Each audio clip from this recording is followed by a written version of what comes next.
Welcome back to our sermon, our lesson, our class, our activities on the divine marriage relationship. We're all certainly happy to be here today and to greet all of you and in the precious name of the Lord Jesus Christ. Those of you who are married, and those of you who are married who are newlyweds, and those of you who are married who've been married for a while. We want to harness one of the best relationships that God created in the world, and that's the marriage relationship. It is the best, it's the highest. You get the most out of it than you can get any other relationship in the world. And our lessons have been coming from Ephesians chapter 5 and in verse number 25. And this is where our sermons are coming from. Husbands, love your wives as Christ loved the church and gave himself for it. And so that's where we're going, and that's the basis of our sermons. Now, what I want to talk about also is my topic is going to be loving your mate, and then I wanted to try to describe some of the acts of love that we may do that may communicate, whereby we can communicate love. The acts of love that we can do to communicate love. I'm so happy today that I have my wife, and she's, like I said, she's about the finest thing walking on the earth.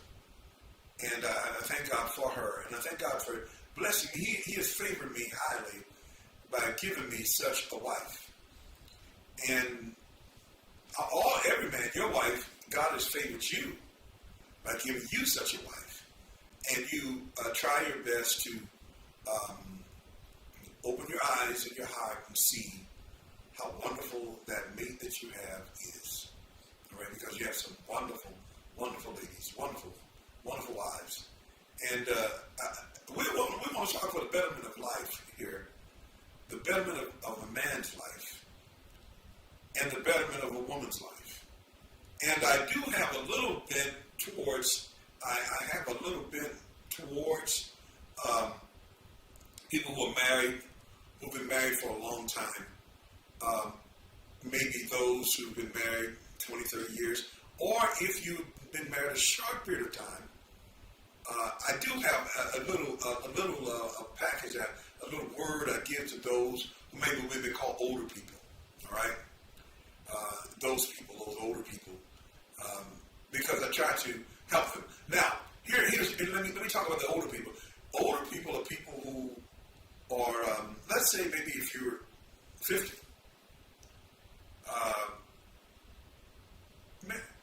When I was 50, I did not feel 50. I don't feel my age today.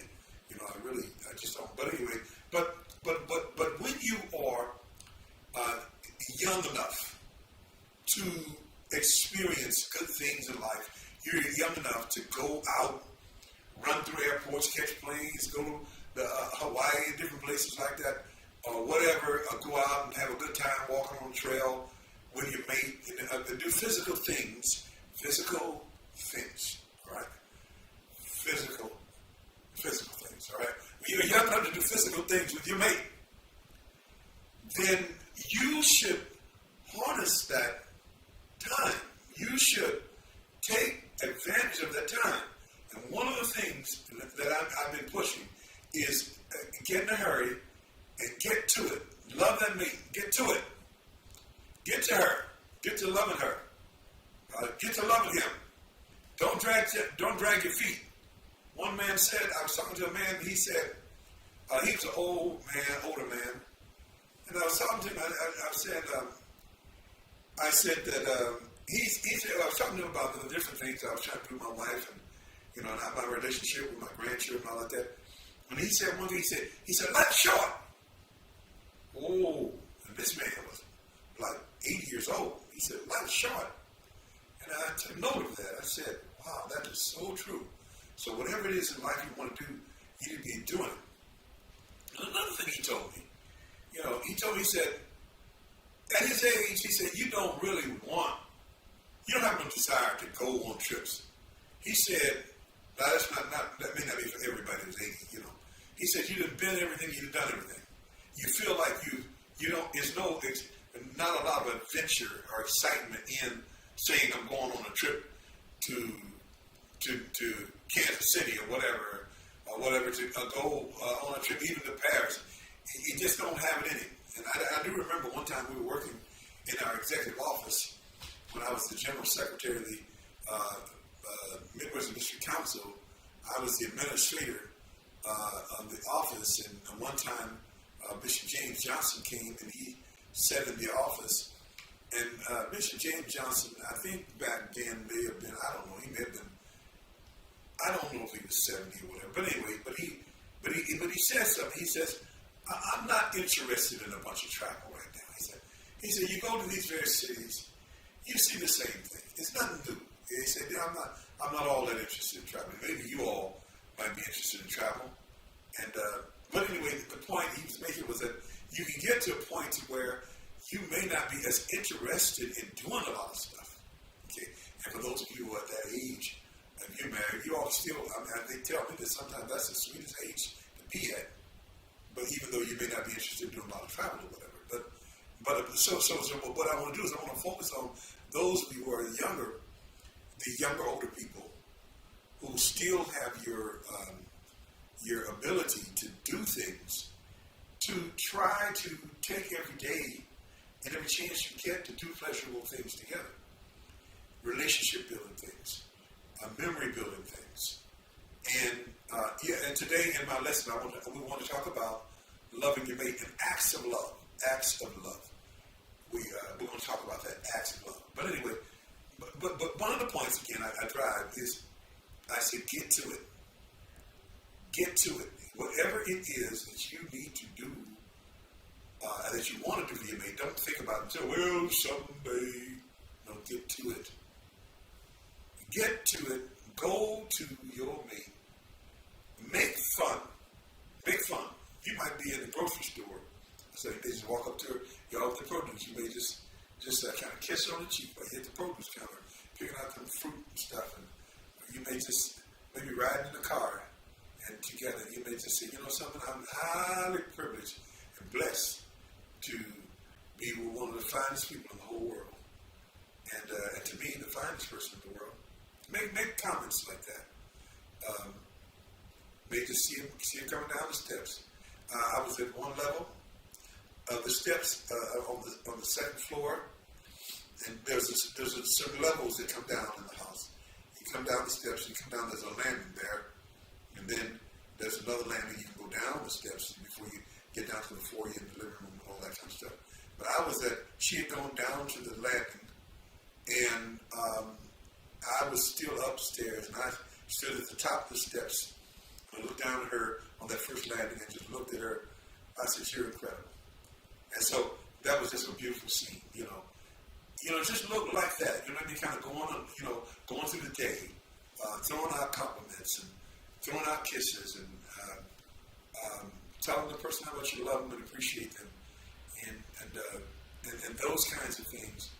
You know, there's nothing wrong with you in your world and in your life making your world a positive world. All hell could be breaking out all around you all. You know, trouble everywhere. I mean, people mistreat you, things happening. You know, relatives in trouble. But you can always turn around and tell that person, you know, so in the midst of all this storm, I'm so glad you're sunshine in the midst of a storm. And that's what my wife is. She's a sunshine in the midst of a storm. And God has blessed me with her, and I'm sucking it all up. I mean, I'm taking it all in, all of her brightness, and all of her sweetness, and all of her care.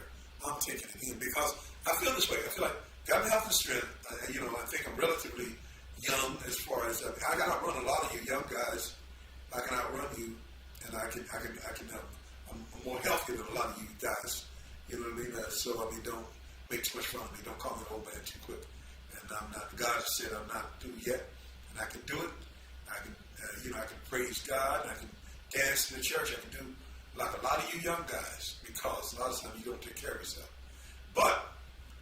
And so while I can, and while I have my health and my strength, I checked my blood pressure the other day, it was 117 over 20. It was 117 over 20 or something like that. It may have been, yeah, something like that. Anyway, but the thing about it is that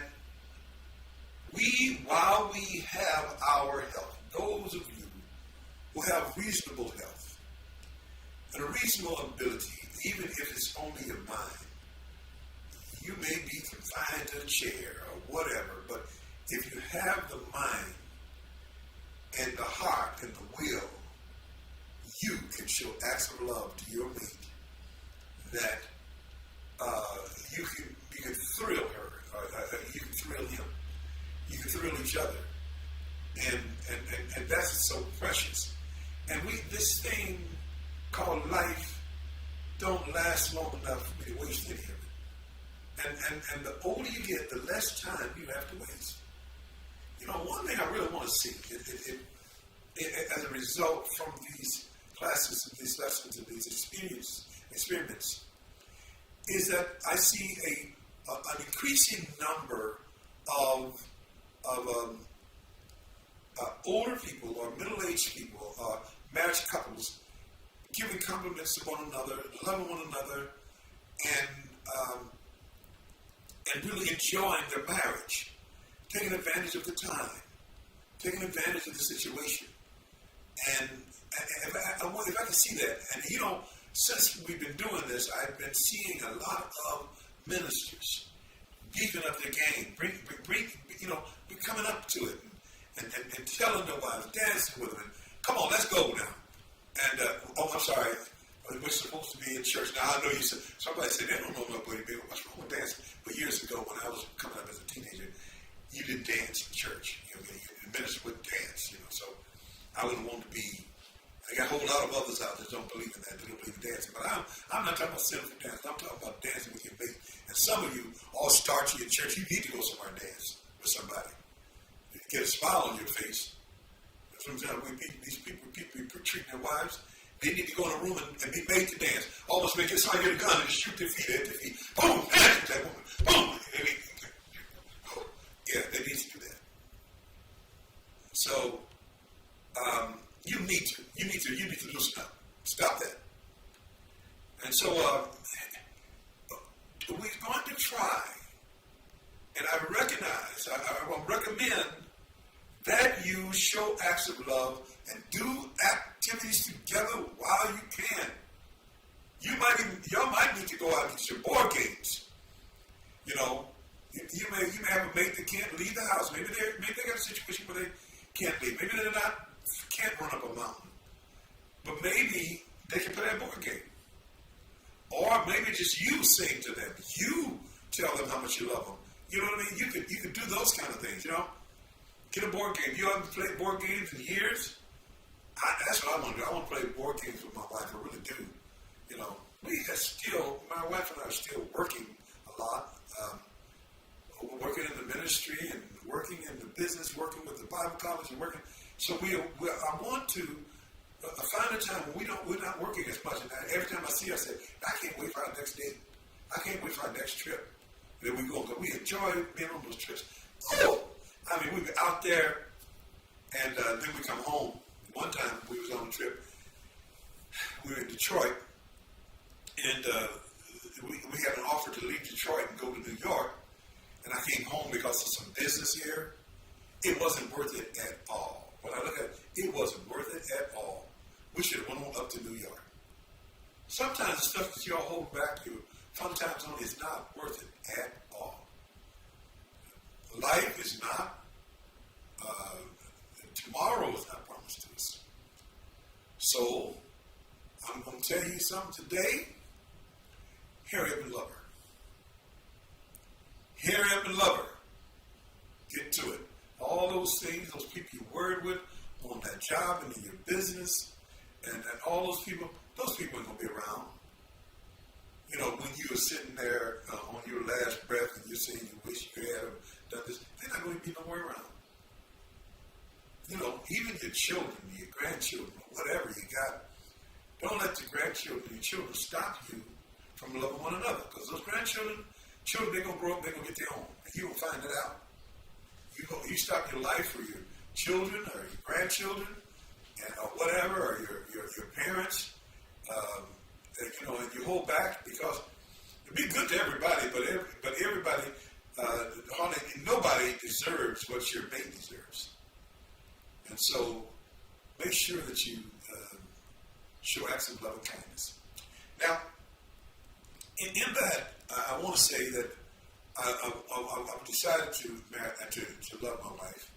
My last lesson, we were talking about cognitive, intentional love, in spite of any good feelings or good thoughts or emotional or sexual drive or anything of that nature, an intent to love, whether or not she's dressed up or whether or not she has a cap on or a towel on cleaning the stove.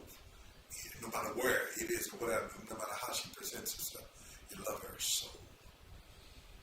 But one thing I've been trying to do good things and here recently, trying to do good things and some of you probably way far down the road from me, on this, but it's okay to do this. And try to show signs of love. And the way we show love is by learning our mate's love language. What is love to them? What do they value? And so that would be a good lesson to talk about what is the love language? How do I communicate love? And so what I've been trying to do, I bought her flowers, and it wasn't no Mother's Day either. There was no special time. I bought her flowers, told her how much I loved her. I know I bought her a pair of sandals and a purse to match it. I bought her that. She needed some sneakers, we call them tennis shoes in St. Louis, but in New York they call them sneakers. And I bought her some Nikes. I bought these. I bought them the right size, and she really liked it. She was flattered by it. I bought us 2 hats, matching hats. I said, so next time we go out, we go on a trip, we want to have matching hats, lawn caps. So I bought her quite a few things, that I wanted her to have. And these are just signs of love, just made me want to buy things and present things to her. It was my intent, and I bought her a new washing machine. It was probably one of the most expensive ones that she's ever had. I'm just trying to make her life, and I said I don't want anything cheap because I don't want anything. And there's things that I'm doing and things that I'm ordering. I know people say you just can't just buy them things, but I'm buying her things and I'm taking her places and I'm telling her that I love her. And she has she bought things for me. She bought me some very nice clothes. She bought me some suits from Paris and Italy, and this is recently. She always doing things for me, and that's not just all of it. You know what I mean? Then we go on these trips together. That's not all that there is to it. What I'm trying to say is that, and I'm trying to suggest that for some of us, we need to show love by doing things for one another. By doing things for one another. And do this for your hubby. She made some turnips, and I'm not, even though I like that, I'm not talking about turnips and ham hocks. I'm talking about turnips that she actually made because she knew I was trying to get 7 vegetables a day. I do eat 7 vegetables a day. I try to eat roots and things like that. But she went out and got these turnips knowing that. And she cut these turnips up, cooked these turnips. Man, them turnips were good. I didn't know turnips could cook that fast. But anyway, she had turnips and she put greens down in them. You know, there's no grease in them. But man, somebody please bring me a hammer. But anyway, when she did those things, you know, the turnips, and then she actually put beets. She knows that I like to supply beets in a blender, and she made beets juice, and I would be drinking pure beets juice. And then she did the same thing with celery, and I would be drinking pure celery juice. She's down there laboring and bringing this to me in the morning, and I'm happy about it. Not that I would drive past a good restaurant on the highway looking for a restaurant to serve beets juice or celery juice.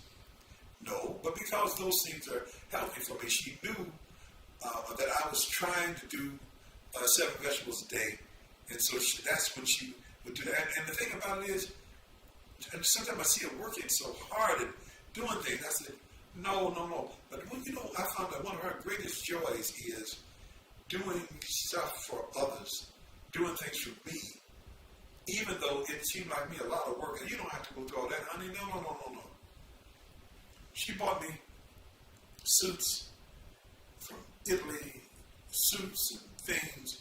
She just got a joy out of doing it. She got a joy out of it. And she's just a wonderful person. So, but anyway, one thing I do want to say to us today is let us redeem the times. Let's redeem the times, showing acts of love and showing acts of favor and commitment.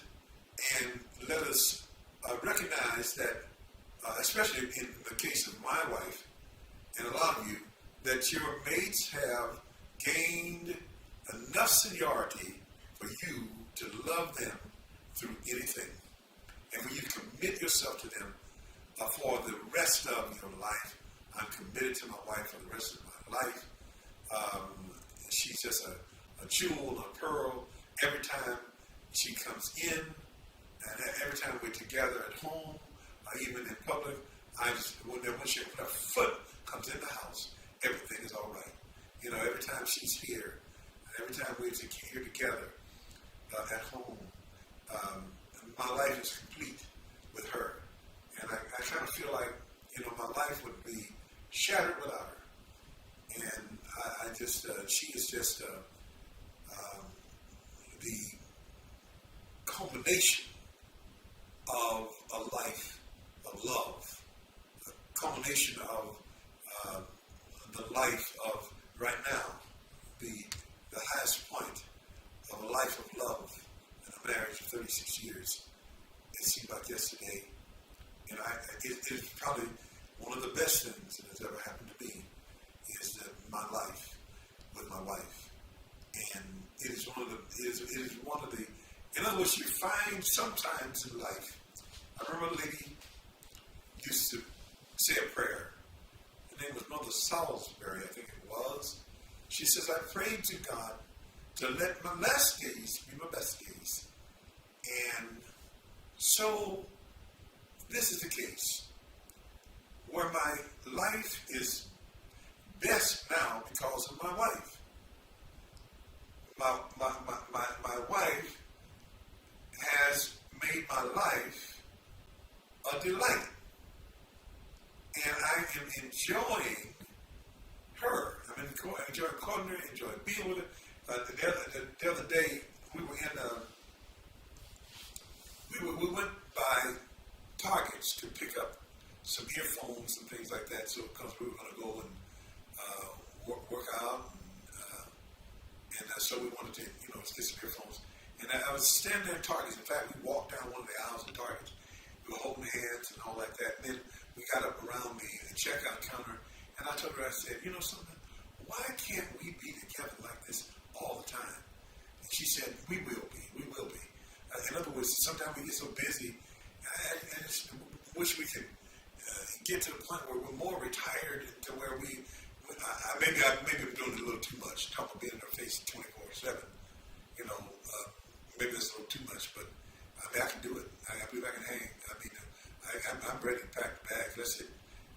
just go and just be away and go and stay 1 week, stay another week, and just be away. You know what I mean? And just go to this, go to Niagara Falls, and go over from there to Canada, and come back down, go catch a plane, go to Italy, go down, and just enjoy ourselves. So, show signs of love and make the best of your life, and make the rest of your life the best of your life by loving your mate. God bless you and keep you in Jesus' name is my prayer, and I pray that all of you will be blessed and happy in the Lord and with your mates. And I hope that you will tune up your marriage relationship and that you come out happier than us. I want you to be happy.